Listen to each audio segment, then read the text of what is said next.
विपक्षी दल हैं वो उन्हें गुमराह कर रहे हैं और इस तरह की इन लोगों से, बाबर से या मुगल से या मुगलों से कोई रिलेशन हिंदुस्तानियों का नहीं है। अभी नागपुर के अंदर दंगा हुआ तो कंट्रोल भी हुआ। इससे पहले क्या होता था कि इन लोगों की सरकार के अंदर महीनों महीनों कर्फ्यू रहता था। इन्होंने हालात को ऐसा बनाया कि वो मुसलमान बच्चे निकल करके आए, उन्हें गलत चीज़ों प्रचारित की गई। तो इस तरह की उस प्रोपेगेंडे के कारण उनके हाथों में जिनके कलम होने चाहिए थे उनके हाथों में पत्थर आ गए। लगातार ये आरोप लगा रहा है कि ये सारा जो किया धरा है वो सब भाजपा का है और जो ये आरएसएस की सोच विचारधारा है, 300 साल पुरानी जो गढ़े मुर्दे हैं वो उखाड़े जा रहे हैं, औरंगजेब का नाम ले लेके, ये सब भाजपा का किया जा रहा है। इनसे सरकार नहीं चलाई जा रही है, बस इनको दंगा कराना है पूरे देश। नहीं, क्या आप ये तो बिल्कुल एक बड़ी मोहम्मल बात है, अजीब सी बात है कि आप कह रहे हैं कि भाई आप प्यार मोहब्बत के साथ हम रह रहे हैं, क्यों हम वो लड़ने की बात करें, क्यों लड़ेंगे हम? और ये कहाँ से इन्होंने कह दिया लड़ाई तुम्हारे कार्यकाल के अंदर होती थी? भाई आप बताएं, जितने दंगे होते थे, फसाद होते थे, छोटे छोटे बच्चे जो हैं वो इस जद में आ गए। और आपने क्या उस ज़माने के अंदर 1980 की बात करें हम, मुरादाबाद के अंदर दंगा हुआ तो उस वक्त क्या गोली के आदेश देने वाला जो अधिकारी था वो आरएसएस का था या बीजेपी का था? वो कांग्रेस का था। आज अभी मुजफ्फरनगर के अंदर दंगा हुआ तो जितने अधिकारी थे उनके संरक्षण के अंदर जो वहाँ मुसलमानों के मालो जान का और हिंदुओं के मालो जान का नुकसान हुआ, वो अधिकारी कौन थे? समाजवादी के थे या भाजपा के थे? वो समाजवादी के थे। आज मैं आपसे ये कहना चाहूँगा कि ये इस तरह की बातें करके ये गुमराह कर रहे हैं और अपनी राजनीतिक रोटियां सेक रहे हैं। अबू आजमी पे आपका क्या रिएक्शन? जो अबू आजमी का जो बयान आया था औरंगजेब को आइडियल बताने का, उस पर आप क्या सोचते हैं?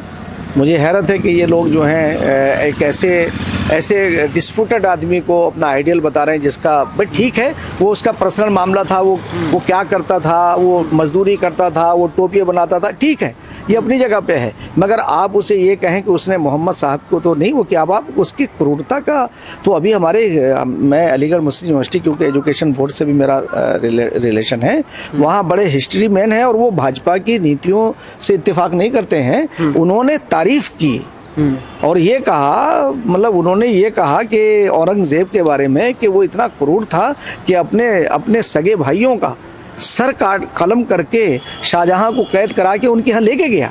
तो क्या ये अबू आसिम आजमी या ये अन्य लोगों को ये हिस्ट्री मालूम नहीं है कि उन्होंने अपने विद्वान भाई दारा शिकोह को, और दारा शिकोह वो है जिसने कम्युनल हार्मनी पे काम किया, उस उपनिषदों पे काम किया, उपनिदेशकों पे जो पुराण हैं उन पे काम किया, वेदों पे काम किया, वेदों का ट्रांसलेट उन्होंने हिंदी में कराया, है ना। तो वो क्योंकि पहले तो ज़माने में फारसी थी और ये सारे काम उनके थे और वो चाहते थे एक अनेकता में एकता की संस्कृति को जीते थे वो। तो वो औरंगजेब के बिल्कुल सगे भाई थे और इन्होंने क्या किया, उनका मर्डर कराया। और मर्डर कराया ही नहीं, वो एक हिस्से नेता हैं जैसे संजय राउत हो गए, अन्य जो नेता हैं वो ये कह रहे कि भाजपा की नीति रही है कि हिंदू मुस्लिम को लड़ाना है और कुछ नहीं करना, बस सौहार्द जो है वो बिगाड़ना है हिंदू मुस्लिम का। भाजपा की नीति रही है। देखिए, असल में यही चीज़ रही है कि 60 साल कांग्रेस का कार्यकाल रहा और संजय राउत जी की पार्टी की भी वहाँ हुकूमत रही। अगर आप अच्छे काम करते और आप ये देखते तो ये हालात थोड़ी बनते। आज भाजपा अगर आई है तो आप देखिए देश के अंदर विकास हो रहा है, भाईचारा मजबूत हो रहा है। अभी नागपुर के अंदर दंगा हुआ तो कंट्रोल भी हुआ। इससे पहले क्या होता था कि इन लोगों की सरकार के अंदर महीनों महीनों कर्फ्यू रहता था और इतना लोगों की जान और माल का नुकसान होता था कि आप गिनते गिनते थक जाएंगे। जितने शहर नहीं है उतने दंगे हुए इस देश के अंदर, वो सब सेकुलर सरकार और मुसलमानों की हितैषी कहने वाली सरकार कांग्रेस के कार्यकाल के अंदर हुआ।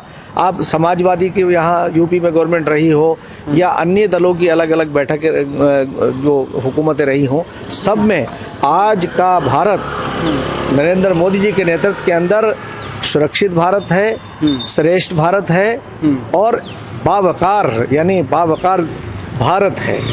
हमारी रेस्पेक्ट है आज, और ये रेस्पेक्ट हम सब मिलकर के कर सकते हैं। मोदी जी एक गरीब घर के अंदर से निकल कर आए, साधारण घर से निकल कर आए, वो किसी राजघराने से नहीं आए हैं। भाई राजनीति में वोटों से सरकार बनती है। मैं मुसलमानों से अपील करना चाहूँगा कि कांग्रेस से आपकी रिश्तेदारी क्या है और भाजपा की कार्य जितने कल्याणकारी कार्य हैं उनसे आपको ना आपकी दूरी है ना दूरी होनी चाहिए। आप फ़ायदा उठाइए, अपने बच्चों को पढ़ाइए, मेन स्ट्रीम के अंदर आइए। भारतीय जनता पार्टी इस देश को एक अच्छी जगह पे ले जा रही है। आज देश के अंदर जो खुशहाली है, आप चले जाइए किसी भी रोड के ऊपर, जो पहले 4-4, 6-6 घंटे के अंदर सुबह से शाम तक पहुंचते थे, हम देहरादून से आने के लिए हमें सुबह से शाम हो जाया करती थी।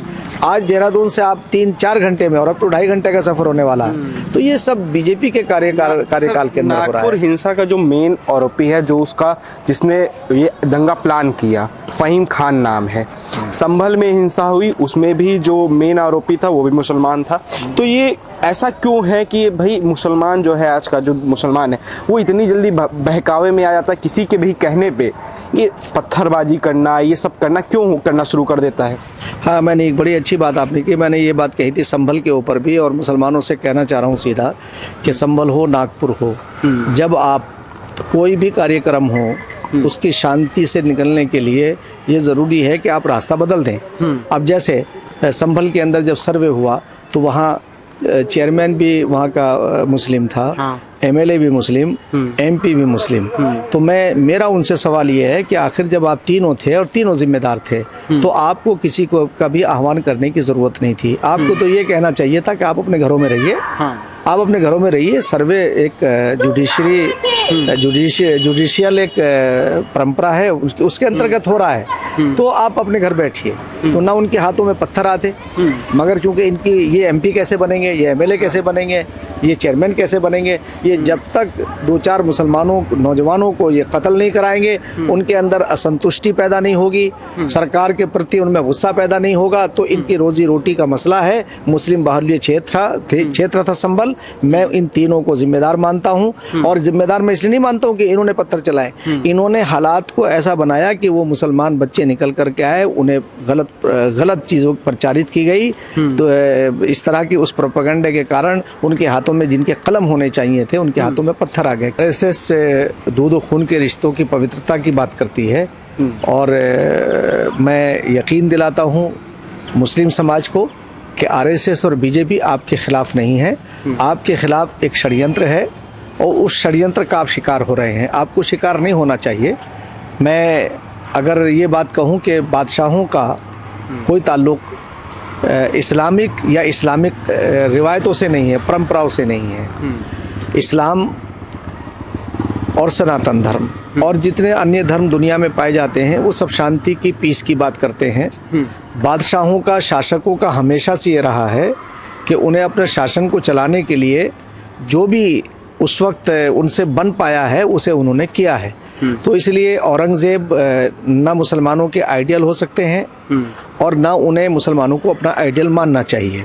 औरंगज़ेब एक बादशाह थे, और जो उन्होंने अपने ज़माने में किया, मैं समझता हूँ कि अगर वो सब सच है तो ऐसा नहीं करना चाहिए था।